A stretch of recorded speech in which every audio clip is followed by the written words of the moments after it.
Kayla Harrison look forward to in a partner? This is going to be your opening question to me, you guys? Gotta switch it up. Good Lord.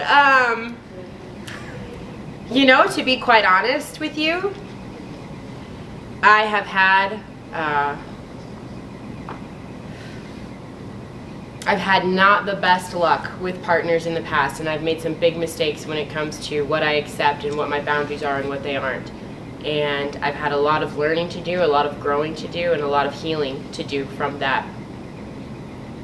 So I would say that when I'm ready, you know, I want a partner who can meet me at my level. You know, one of my favorite quotes is, "May you find someone who speaks your language so you don't have to spend a lifetime." Wait, may you find someone who speaks your language so you don't have to spend a lifetime translating your soul, or something like that. And I really want someone who can meet me on my level, spiritually, maybe not financially, but work ethic, passion, and someone who wants to grow and grow together. You know, that's a. Have you been talking to my therapist? Anyways, we got a fight to focus on, all right? Men come and go. Gold is forever. So, Kayla, so this is the last fight on your contract. So I want to know, how long are you planning on waiting after the fight before you really start, you know, jumping into that free agent process? You know, that's for my manager to deal with. My job is to focus on October 27th, Taylor Goddardo. She's no slouch. She's coming to take my head off, and I'm coming to do the same.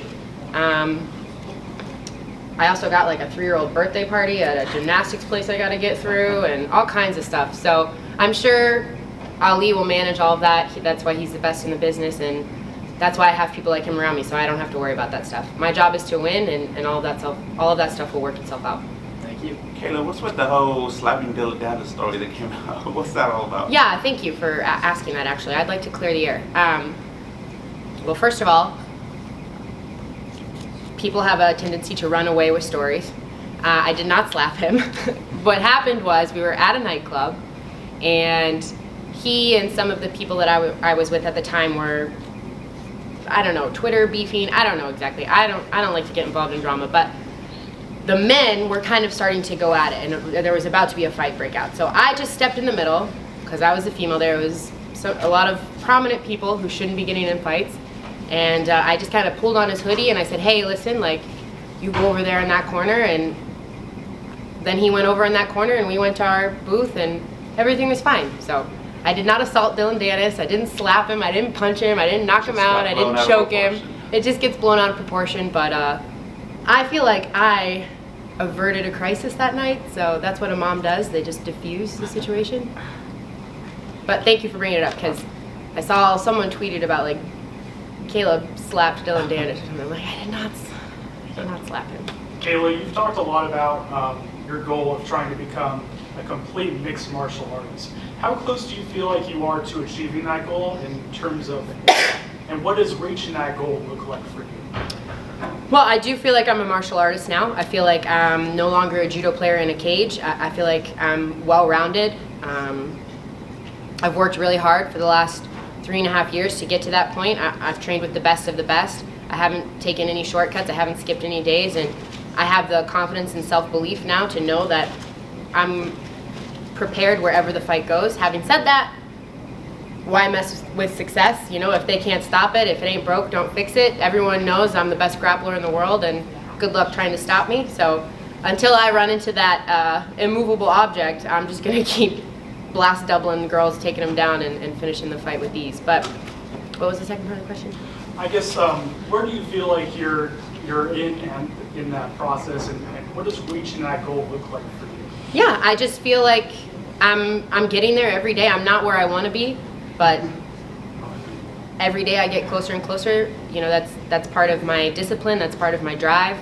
I'm not sure if I'll ever attain what I want to achieve. You know, that's the blessing and the curse of being obsessed with being great. You know, what is it? How do you quantify it? What is greatness? And I guess for me, inside of the cage, you know, I knew when I was done in judo.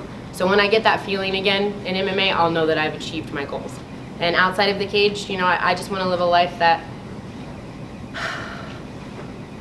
makes a difference and has an impact, not just on me, but on anyone who comes across my path. So what? Go ahead. Go ahead. So we're over here. I got you. So as you know, after this fight, it's your last fight of your contract, and there's so many opportunities and options for you. What are the options and the chance that we could also see you in the square circle, not square circle, in the ring in AEW? Oh my gosh. Like, no joke. Have you seen some of those guys? Like, look at like Jericho. He's an old, washed up, has-been, long-haired bum, and I would eat him for breakfast. So it's too easy. Sounds like you're cutting a promo right now. I mean, it's not even a promo. This is how it really feels. It's like Seems like a perfect match. Yeah. Jericho don't want this. Trust me. Kayla, if I could ask you a non-TMZ question. Okay. But last time we talked, one of the things you talked about was the fact of, you know, your place in MMA with your legacy. Mm-hmm. You know, and to me, part of that is the fact that you are main eventing basically the Super Bowl of MMA. So, like, what does that mean to you? I mean, it's an honor. It's an honor. It's a privilege. It's something, again, I feel like I've worked really hard for. You know, this isn't something that started when I started MMA even. This is something that started when I was 6 years old, watching the '96 Olympics, dreaming of being the best in the world, you know, all the way up until I was, you know, 12 years old, and I started to train twice a day, and I woke up at 5 a.m. and then I was 14 years old and I was a freshman in high school, and all my friends were eating pizza and I was sitting there eating a plum and salad. And then when I was 18 years old and I won the Junior World Championships, and all of my friends went out because we were in a country where you could drink, and I didn't go out because I wanted to be the best in the world, and I had a dream and I had a vision and I had that drive. So all of what you're seeing right now, all of this, the main event, all of that attention, all of that pressure, all of those things, the free agency, all of it, that was a journey that began years ago that I've had a vision and a drive for, and I've earned. No one can ever take that away from me. I've earned that spot. I've earned being the main event. It's an honor and a privilege, but I earned it. And just to piggyback off of that, this of course being the Super Bowl of mixed martial arts. Usually at the end of the Super Bowl, you know, the Super Bowl MC, they'll say, you know, I'm going to Disney World. What are you going I after? quite literally might go to Disney World because now I got 2 kids. So. There you go. So is that what you're going to be doing afterward, or you're just going to go back to being a mom? Well, I'll be a mom even when I'm in the cage. So that never leaves now. We're going to go home to Ohio actually for Thanksgiving because we have not been back to Ohio since Bob passed away. So we're going to go spend some time with my family up there, my grandparents. I'm probably going to go to Boston, see all my mass hole buddies because I haven't seen them in a long time either, and I miss them. We don't have any crazy plans. Like, we're pretty low-key. I might take them to Disney. Oh, God, am I going to do that alone? I'm a single mom. Do I want to do that? I don't know. No. Taylor, are you going to corner POG for his next fight? I probably should. I should probably corner him. He needs my help. Are you kidding me? That guy, Kyoji doesn't even need a corner. That's how good he is. You know what I'm saying? Like, he's on a different level. Are you excited for that one though, Sergio Pettis? I mean, he's trying to get the belt back, but he never Pretty lost. sure I'm gonna jump on Dan's jet and go to that fight. Like, yeah, I'm just gonna tell him like, hey, save me a seat. I gotta find a babysitter though. I'm very excited for that fight. I think Kyoji is, not only is he an amazing human being and one of my good friends, but he's the hardest worker in the room, and he's the best guy in the room, which is something you don't see very often. Usually talent kind of takes it easy or whatever, rests on their laurels. Not Kyoji-san. He's the real deal. That's samurai. Kayla, He is the last samurai. Kayla, as we all know, this is the last fight on your contract. So I wanted to ask you, why did you decide to go this route and test free agency? Because I'm sure PFL has probably reached out to you in re-signing, and so why free agency, and what are you looking to get out of it? It's not really something that I planned on or am planning on. It's just, I have a fight. My job is to go out there and instill my will and kill for the love of killing on October 27th. My manager, Ali, is the best in the business. It's his job to take care of all that stuff. And listen, I love the PFL. I'm very proud to be a part of the PFL. I believe in the format. I believe in the system. I believe in the tournament. They've been good to me. But business is business, and my job and my business is to go in there and beat people up. Everything else will work itself out. Yeah. Is that like a little exciting, a little stressful, or sort of No. the unknown of the future? No, I mean, one thing my judo coach, Big Jim, always said to me when I was young, I remember I was like 17 or 18 and I had like $10 in my bank account and I was about to go to the Junior World Championships. Somebody was paying for me to get there and I was crying to him like, I have no money, like this is terrible, this is awful, I don't know what I'm gonna do. And he said, if you want money, win, and the money will come. And he's been right. Every time I've stopped focusing on the money, I've stopped thinking about that, I've stopped stressing about that. You know, a month later, I won the Junior World Championships, and I didn't get $1 million, Yeah. but I had a little bit of less stress in my life. So I'm just gonna go out there and win, kill for the love of killing, and then the rest of it, the money will come, the deal will come, PFL, wherever I'm gonna be, it's gonna be where I know is best for me. You talked about, you talked about your vision changing, your goals changing, Mm-hmm. and you just brought up too when you were 17, fear of I have nothing in my bank account. Mm-hmm. Till now, looking how much you have grown, everything that you've achieved in your life. Just at this moment, what are you most proud of the life that you have gotten to this point for?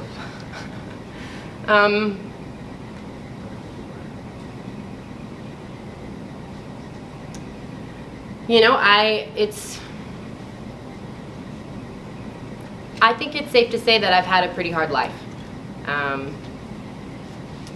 I've been at the lowest of lows, and I've also been at the highest of highs. And I've suffered things that you wouldn't wish on your worst enemy, and I've had people who've pulled me out of that darkness and that depth of despair. And if you had told me at 16, when I was suicidal and thinking about quitting judo and thinking about running away to New York to be a barista, you know, I just wanted to be invisible. I just wanted to not exist anymore. If you had told me at 16 that this would be my life now, I would have laughed. I would have laughed at you and said you're crazy. But the thing that I'm most proud of is the person I've become. You know, I'm someone that you can rely on. My kids can rely on me. My family can rely on me. My friends can count on me. I'm loyal, I'm honest, I'm giving, I'm caring, I'm passionate, I'm driven. And I wouldn't be the person I am today if I didn't go through all of that. We have time for one more question. Amanda Nunes fights Juliana Pena in December. I'll be going to that one too. Dan, just save my seat on the jet, buddy. Who wins that? Amanda, like it's not even. I feel bad for Juliana, I really do. Will Amanda be in attendance on Wednesday? I don't know, I haven't asked her. Thank you for reminding me though, I have to send her an invitation to Emery's birthday party. I got one more. What's up with you and Jorge about you know, being the captain and all Oh this? my What's goodness. going on for the Street Jesus? Like, what's happening? Okay, you know how some people just have it and other people want it? Listen, there's a difference between being, listen, Jorge is amazing. George. I love him. He is like, he comes into the room and he makes me feel better. You know, like he comes in there, we start talking shit to each other, and then I train harder because I want to kind of impress George. You know, he's the veteran of the gym. I'm gonna troll here a little bit. I consider him the team mascot, and I'm the team captain. There's a difference. One is a leader, one is a mascot. I'm just kidding. Love you, George. Kayla, one last one for me. We got a quote from Dana White that just came in about you saying, if I was her, I'd stay right where she is and keep picking up the people over there. I would stay there and keep fighting the type of women she's fighting there before I would come here and fight Amanda Nunes. That's for damn sure. Just kind of curious how you react to that. Thanks for the advice, Uncle Dana. Appreciate you. I mean, I don't, you know, we haven't, I've met the guy one time and it was a super awkward, like weird, that's a story for another time. But again, my job is to focus on October 27th. I really don't care what other people have to say about me or my career or my choices or my options. I'm gonna do what's best for me, and that's it. It's kind of weird to hear that though from a promoter like him. No, because that's what he does. Like that's his job is to. I'm gonna talk about how I'm the greatest of all time, and he's gonna talk about how, well, calm down. No, you're not. Like, that's what, this is a game. This is a business. And the difference is, I really am gonna be the greatest of all time. So he's gonna see.